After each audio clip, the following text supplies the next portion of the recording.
Okay, great. Today I'm sitting here with one of my previous clients, Sheila from Tandem. And I'd love to just hear your thoughts and perspectives on working with me so I can share it with other prospects. Absolutely. So it was obviously a pleasure to work with you because we keep in touch post our engagement.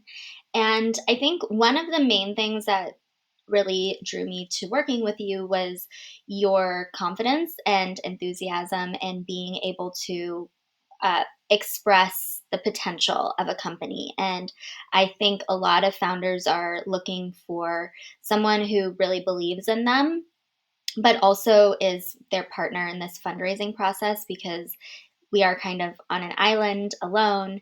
And not only do you really believe in me, but you thoroughly understand the process from like the back of your hand and front and back. And so I was really attracted to what you have to offer. And I just really enjoyed the progress that we made because it opened up a different way of thinking about fundraising and the potential that it has.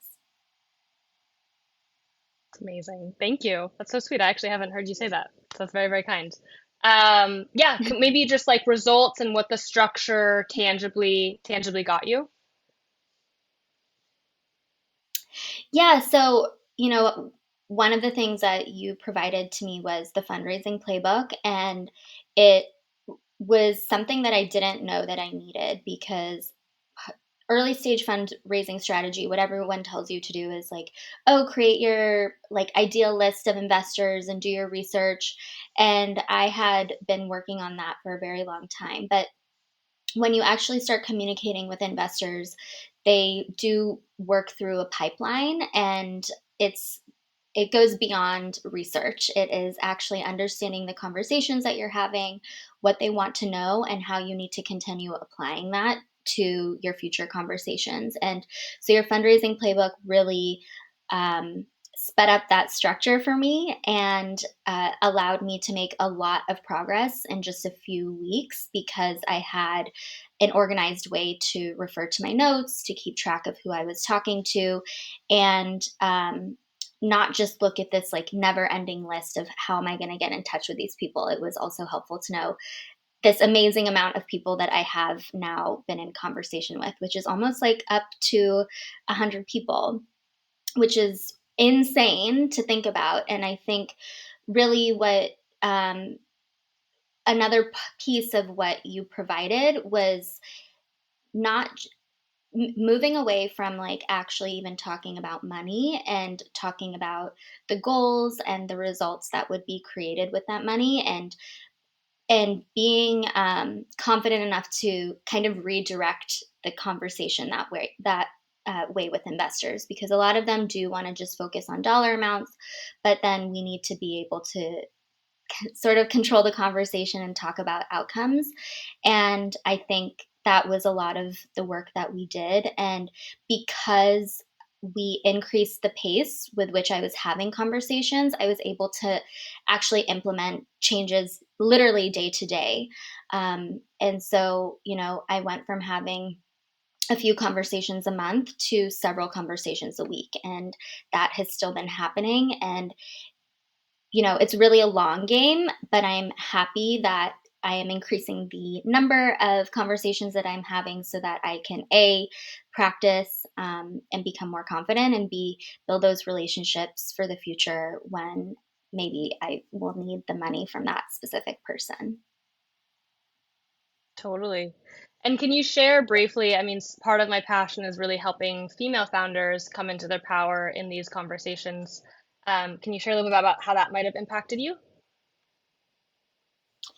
Yeah, I think, and I know, I'm pretty sure I had expressed this to you that sometimes I don't know the lingo. I don't have a finance background. I have never worked officially in any capacity in a finance role.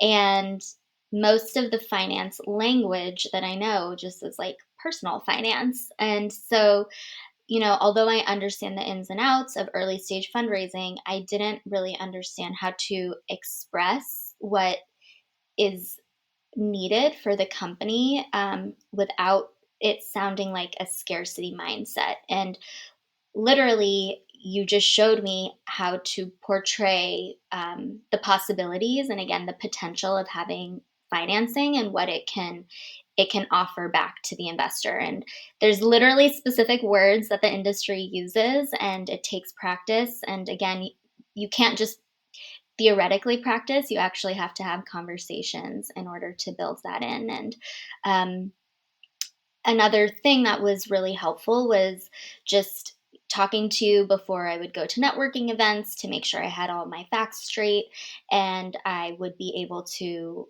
express, like, a short-term need versus a long-term need. And honestly, I think I told you this, I literally recorded myself speaking, and would listen to it sometimes before networking events so that I can just keep everything straight and also be confident and listen to myself in a confident space before walking into a different uh, a different setting. And you know there you did a lot of work on the back end for me, which did result in an angel investor, which was so awesome. And this specific person, completely aligns with what we're doing.